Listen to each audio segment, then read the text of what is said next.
My name is Mario Joyner, your Las Vegas probate specialist. Thanks for taking the time out of your day to watch this video.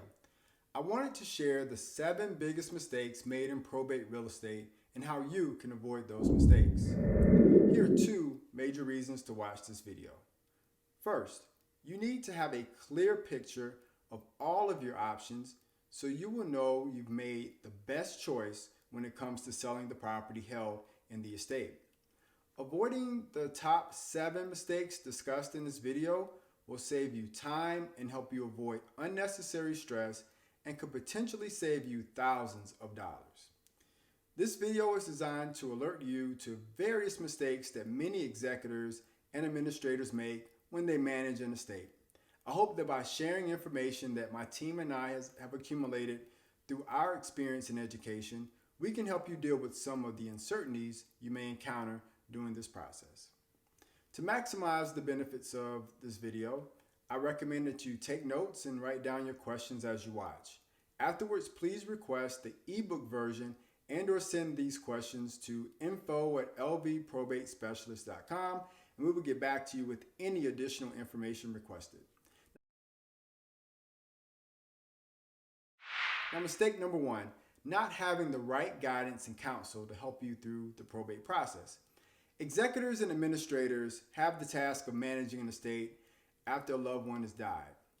This process can be handled with the guidance of a professional probate attorney or by filing the proper paperwork on your own. It is crucial to understand that probate laws vary from state to state. In some states, a licensed probate attorney must represent the estate and file this paperwork. Here's where mistakes sometimes start happening. If you do not feel comfortable filing the petition for probate on your own, you should seek professional legal advice from a qualified attorney or paralegal. In some cases, the estate may not have money to file this paperwork. Check with the applicable probate court for free resources that may be available to get you started with the process. To locate the appropriate probate court, search for it in your preferred online search engine. Type the name of the county where the decedent, that is, the person who has died, resided, followed by the words probate court. For example, if the person who died lived in Las Vegas, you would type Clark County Probate Court in the search bar. The results will provide you with all the information you need to contact the probate court. Remember, probate takes place in the county where the decedent resided at the time of death, not your home county or that of the decedent's heirs. Key point here is if you do not feel comfortable filing the petition for probate on your own, you should seek professional legal advice from a qualified attorney or paralegal. Mistake number 2, not knowing how probate works.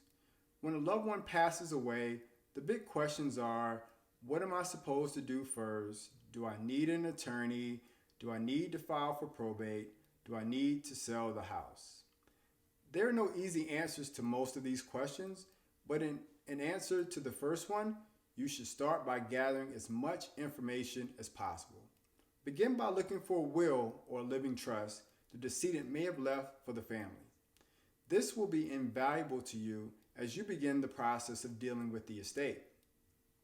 Unfortunately, many people in the United States have no will or living trust, so don't be discouraged if you can't find these documents. It will still be possible to settle the estate, but it may be more complicated. Next, consider contacting an attorney who specializes in probate. There are many ways to go about searching for this professional.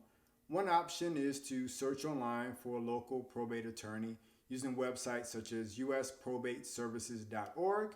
Another option is to contact the Bar Association in the decedent's home state and ask for a referral to a probate attorney in the area. A third option is to request a pre-screened list of local attorneys from our probate team. This will most likely be the easiest and most reliable approach to finding the right attorney for your needs. Once you found the right legal advisor, that person will guide you as you begin gathering all the documents you will need. Don't worry if you can't locate some of them. Do the best you can, and the lawyer will advise you about how to address the matter of any missing documents. As you travel down this road, you may have questions about the process, and it's no secret that attorneys are busy people. At any point, feel free to reach out to our team and we will help you find the answers or direct you to a professional who will be able to assist you. Always remember that we are part of your team and you're not alone. Key point here is just to begin by looking for a will or a living trust the decedent may have left for the family. But don't be discouraged if you cannot find these documents. It will still be possible to settle the estate.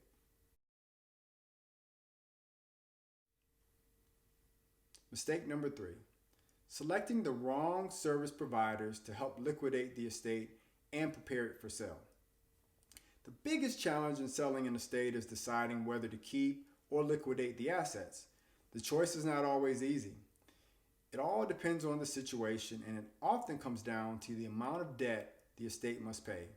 Unfortunately, this amount is often not obvious because creditors must file claims and wait for the court to approve them. Sometimes creditors do not file their claims on time, and then the estate is not obligated to pay them. Other times, an executor or administrator may think that the estate has no outstanding debt. Then, without warning, unexpected bills begin to appear. This can cause a great deal of stress. In some instances, the estate may be responsible for a mortgage on the property, but there may not be enough cash on hand to make those payments. Nevertheless, the mortgage payments must be made, or you risk having the property go into foreclosure. If you find yourself in this situation, you may need to liquidate other estate assets to obtain the necessary funds. What assets can you liquidate? There are 3 non-liquid assets that you will likely be dealing with during the probate process: personal property, real property, and investments. If you want to liquidate personal property, you may wish to contact an estate sale company. However, if there are unique pieces of value, such as antiques, jewelry, or art, an auction house might be a better option. For investment assets such as stocks, bonds, and mutual funds, you should consult a qualified money management professional, such as a chartered financial consultant or an accredited investment fiduciary. These professionals can advise you about the best way to go about turning the estate's investments into cash. Key point here, the biggest challenge in selling an estate is deciding whether to keep or liquidate the assets. It is best to consult a certified probate real estate specialist to discuss your options so you can make the right decision for your particular situation. Mistake number 4, thinking that the probate process is only going to be a few weeks and that you can handle everything, or that the attorney will. Executors and administrators often expect that this process will either be a very short process or one that drags on for a long time. Either of these scenarios can occur. The probate process varies from state to state, and the time it takes depends on a number of factors, some relating to the estate itself and others related to the jurisdiction. For example, if family members do not agree on matters such as how to handle the sale of the assets, particularly the real estate, that can slow things down considerably. Additionally, the number of files the probate court is processing and the efficiency of the particular court also come into play. Unfortunately, many executors and administrators go through the probate process without proper guidance on the steps they must take to settle the estate and the correct order for those steps. To get an overall idea of the basic steps involved in selling a loved one's estate, request a probate timeline from us. This powerful document outlines the task involved in administering an estate and the order in which they should be done, so you can stay on point as you move forward. The probate timeline also shows when you can expect each step in the process to take place. Please note that this timeline is based on national averages, and the time frames involved may vary depending on your region. In general, though, the probate process usually takes between 9 and 18 months. Although your attorney will play a key role during the probate process, it can be a mistake to rely on this one individual for everything. For example, it is a good idea to talk with a certified public accountant to find out about any potential tax issues connected with the settlement of the estate and the sale of assets. Key point here, executors and administrators often expect that probate will be either a very short process or one that drags on for a long time. To get an overall idea of the basic steps involved in selling a loved one's estate, request a probate timeline. Mistake number 5, not securing the personal property of the estate. It is important to remember that as the personal representative for the estate, you have a fiduciary responsibility to protect all of the estate's assets. This means you're responsible for seeing that all assets, real and personal, are kept secure and in good condition. Remember, your decisions must always be in the best interest of the estate. It's not unusual for personal property to go missing after someone dies. There are cases where valuable assets such as art, jewelry, collector's items, and much more have disappeared from the decedent's house. Ultimately, it is up to the personal representative to make sure that the contents of the home are safe. One important step is to take inventory of all the decedent's personal possessions and real property.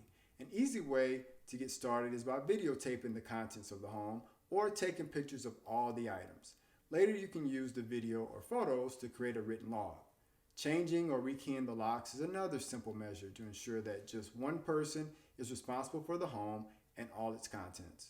Finally, if you are not sure about the value of the personal property owned by the estate, contact an estate sale company or an auction service for guidance on the value of these assets and the best approach for liquidating them. Give us a call or email us for a recommendation. We'll be happy to put you in touch with the right company for your needs. Key point here, as an executor or administrator, you have the fiduciary responsibility to the estate, which includes safeguarding the estate's real and personal property. All your decisions must always be in the best interest of the estate. Mistake number 6, leaving the property uninsured or underinsured as you settle the estate. Many personal representatives find themselves in the position of managing an estate but having no prior knowledge of its contents. This is most often true when the decedent has not left a will or a living trust. Being a personal representative is not an easy task, and it gets more complicated when the estate includes real estate. Remember, as the person in charge of the estate, you have a fiduciary responsibility to make sure all the assets are safe and in working condition. This includes making sure that any real estate, usually the estate's most valuable asset, is properly insured. And yet many personal representatives do not know whether the property is insured at all, let alone properly insured. Natural disasters or vandalism can strike at any time, so it's essential that you make sure the property is adequately insured while the estate is being settled. Even if you've decided that the property must be sold, it's still important to insure it. First, it is much easier to sell a house that is properly insured at the time of sale. Second, if you're planning to sell the house to settle outstanding debts and the property is damaged before the sale is complete, proper insurance will protect the heirs from substantial financial loss. If the property is uninsured or underinsured, you, as the personal representative and fiduciary, may be responsible for any losses due to damage that would otherwise have been covered by insurance. To avoid this possibility, find out about the property's insurance status as soon as possible. Be sure to contact a reputable insurance company to make sure the property has the appropriate insurance based on the needs of the estate. A common mistake made by personal representatives is purchasing the wrong type of insurance while managing the estate, costing the estate more than necessary. To make sure you're working with a reputable insurance company that can meet your specific needs, please call or email me for a recommendation. Key point here is natural disasters can strike at any time, so it's essential that the personal representative make sure that the property is adequately insured while the estate is being settled. Mistake number 7, attempting to sell the estate's real property without understanding the market. Selling a property in probate is a bit different than selling a house under ordinary circumstances. The property's owner is no longer alive, and many personal representatives do not know all the details of the property in question. Nevertheless, for the purposes of the sale, the personal representative is acting as the owner of the property and is responsible for making sure it is sold at the best price based on the current market. Remember, the personal representative has a fiduciary responsibility to everyone involved in the estate, which means all assets must be sold at the highest possible price. This raises the question, how much is the house worth? The answer is not as simple as in an ordinary sale. For a property in probate, the value of the property at the time of the owner's death must be taken into consideration. Many real estate agents who are not certified probate real estate specialists make the big mistake of pricing the property based on current market values. But between the owner's death and the date the property goes up for sale, market conditions may change, and the market value of the property at the time of the owner's death may be considerably different from what it can fetch when you're ready to sell. A probate broker price opinion provided by a certified probate real estate specialist is invaluable in determining the correct value of the estate's real property. Once you have this information, your certified probate real estate specialist can make the necessary adjustments to come up with an appropriate sales price that will not be questioned by the court or the heirs. This is a complex task that should not be undertaken by a real estate agent who does not have specialized training. Ordinary real estate agents who are not trained as certified probate real estate specialists have been known to make mistakes that result in the sale of a property falling through or the court rejecting an offer because the proper process was not followed. Remember, time is money for an estate, and having to put the property back on the market after a sale falls through because of process errors can cause a tremendous financial loss to all the people involved in the estate. To avoid such mistakes and protect yourself from being sued by the heirs, contact our team to discuss. We will be happy to study your specific case and help you through the process of selling a property in probate. Key point here is the executor or administrator acts as the owner of the property and is responsible for making sure the property is sold at the best price based on the current market. I understand that finding the right people can be a difficult task, so let us help you. Being in this industry for some time has taught me many priceless lessons, and I would like to share those lessons with you to save you precious time and money. It has been a privilege to present this content to you, and I look forward to sharing more useful information to you soon.